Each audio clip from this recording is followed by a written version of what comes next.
20,000 violent incidents, 16 hospitals, 0 safety officers. That is not a headline from a tabloid. That is a finding from the Health Service Executive's own internal audit, released not at a press conference, not in a ministerial statement, but under a Freedom of Information request. Nobody announced it. Someone had to go looking for it. And when they found it, here is what the document said: that the H.S.E. section responsible for ensuring health and safety compliance across the entire Irish hospital system is operating without a mandate. That a management review required to be completed by the end of 2016 has never taken place. Those are the audit's own words, not this channel's. A high risk that identified safety issues may not be properly addressed, potentially leading to serious incidents or injuries. This is a story about a leaking pipe that nobody wants to fix. And the longer this particular pipe has been leaking, the clearer it becomes that the decision to ignore it was not an oversight. It was the design. Before we go any further, drop a comment with the county or country you are watching from, and tell me how much time you have right now. Are you on a quick break? Or have you got 15 minutes to follow this all the way through? I am genuinely curious about the geography of the people who watch this channel. There are 3 things I want you to understand by the end of this video, and they build on each other, so stick around. Now, back to the document. The H.S.E.'s National Health and Safety Function was established in 2015.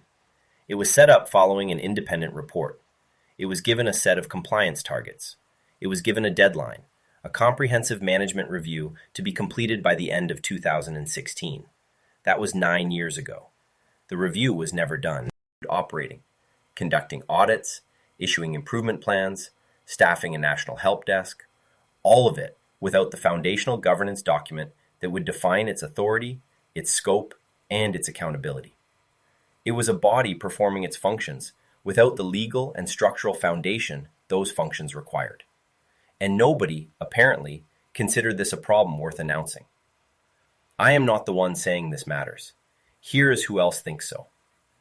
Sinn Féin TD Padraig McLaughlin sought data from the H.S.E. regions on hospital security during surge capacity periods. Those are the additional beds brought in when emergency departments overflow. The responses he received confirmed that among the largest hospitals in the country reporting no additional security during surge periods were Cork University Hospital, St. James's Hospital in Dublin, University Hospital Waterford, and Galway University Hospital. These are not small regional facilities. These are the anchor hospitals for entire regions of the country. The Irish Nurses and Midwives Organization has warned that surge areas can be isolated, ad hoc, and particularly dangerous during out-of-hours and nighttime periods. They have said the precautionary principle is not being applied. When you set that statement alongside the audit finding, a safety oversight function with no mandate, a required review 9 years overdue, the picture that emerges is not of a system under pressure. It is of a system that was never fully built. The H.S.E.'s response, when asked about the 16 hospitals without a health and safety officer, was to cite, and this is worth reading carefully, a difficult recruitment space internationally for health and safety officers. They said hospitals without an officer have access to a national help desk and safety clinics, which is technically a response. Technically, not the same as having a legally required officer in the building. That was the surface. Now let us look at what is underneath. The audit was not produced in response to a scandal. It was an internal process, the H.S.E. auditing itself. It was conducted in November 2025 and released only when someone submitted a Freedom of Information request. The public version of this story, to the extent there is one, is that there are some staffing gaps in hospital safety roles. That version is accurate. It is also incomplete. Here is what the audit actually found, in the full detail that the headlines have not covered. In 2024 alone, the H.S.E.'s own audit program conducted 174 audits across the 6 new health regions. Those audits generated over 2,000 quality improvement plans. 2,000 identified safety problems, logged, tracked, assigned for resolution. 2,000 in a single year. And here's the part nobody is talking about. The audit also found that a single national system to track the implementation of all audit recommendations was not previously in place. 2,000 safety problems generated in 1 year. No national tracking system to monitor whether any of them were actually fixed. The H.S.E. finding says work is, quote, now progressing to strengthen oversight and monitoring of corrective actions. It did not give a date, it did not give a target, it did not give a name. This is the leaking pipe, not the water on the floor, the structure beneath the floor that was supposed to contain it. And here is where the story takes a turn. A separate investigation by the journal Investigates, published in April of 2026, documented the consequences of this governance gap in concrete terms.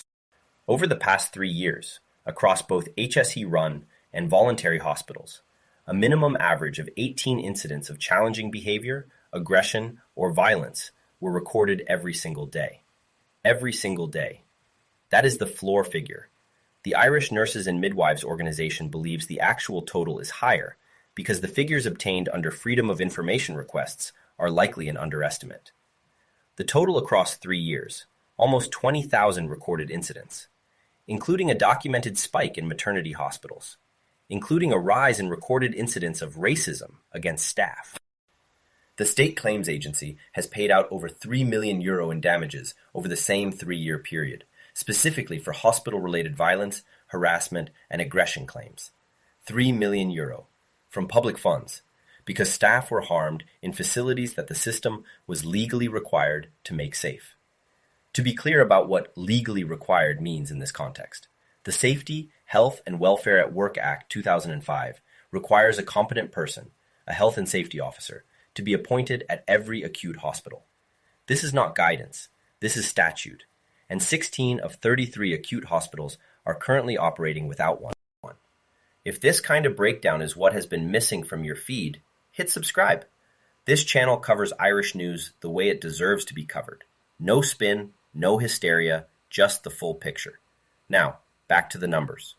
Let us set this inside the broader context of how the H.S.E. manages its own accountability. The Comptroller and Auditor General, the state's financial watchdog, reported in 2023 that the H.S.E. was carrying an accumulated deficit of €1.24 billion at the end of 2022. That deficit had existed in various forms since the H.S.E. 2005, inherited from the old health boards and compounded over the years. It has carried some version of that liability ever since. The CNAG also found that governance structures between the Department of Health and the H.S.E. made it difficult to identify who was responsible for monitoring how money was spent, including €3.8 billion paid annually to approximately 2,270 external agencies providing health and social care services. The pattern here is not new. The H.S.E. had a history of identifying its own governance failures, acknowledging them publicly, and not resolving them before the next audit cycle. The safety audit, published this week, is not an isolated finding. It is the latest entry in a ledger that has been open for 2 decades. But all of that is still somewhat abstract. Here is what it actually means for the person on the ground. The H.S.E. will receive €29 billion in 2026. For this year sets out priorities: completing the National Children's Hospital, opening new surgical hubs in Cork, Galway, Waterford, Limerick, and North Dublin, expanding digital health infrastructure, progressing the National Maternity Hospital relocation. All of that is real investment. All of it matters. And sitting alongside it, in a Freedom of Information document that was not announced, 16 acute hospitals without a legally required safety officer, a safety function without a mandate, a management review 9 years overdue, 2,000 safety problems generated in 1 year with no national system to track whether any of them were resolved.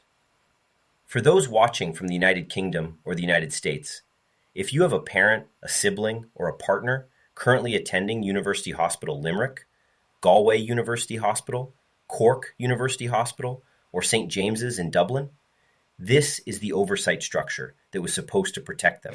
It has not existed in the form required by law since 2015. The leaking pipe runs under every one of those buildings. Here is the direct question that this audit raises. and that has not yet been answered publicly. Under the Safety, Health, and Welfare at Work Act, responsibility for compliance sits with the employer. In this case, the H.S.E. is the employer. The H.S.E. audited itself, found a high-risk failure in its own safety governance, and the finding was released only because someone submitted a Freedom of Information request. Minister for Health Jennifer Carroll McNeil approved the H.S.E.'s €29 billion National Service Plan for 2026. That plan details investment in buildings, equipment, digital systems, and capacity. What it does not contain is a binding deadline for filling the 16 named safety officer vacancies, or a timeline for completing the management review first required in 2016. The audit's own language describes the risk as high, not medium, not low, high. And high risk, in audit terminology, means the issue requires immediate attention and escalated management response. Whether that response arrives, and whether it arrives with a deadline, a name, and a date, is now the question. The document exists. The findings are public. The 16 hospitals are named. What happens next is a choice. Watch this space. The next meaningful moment in this story is a ministerial response, or the absence of one. Both will tell you something important.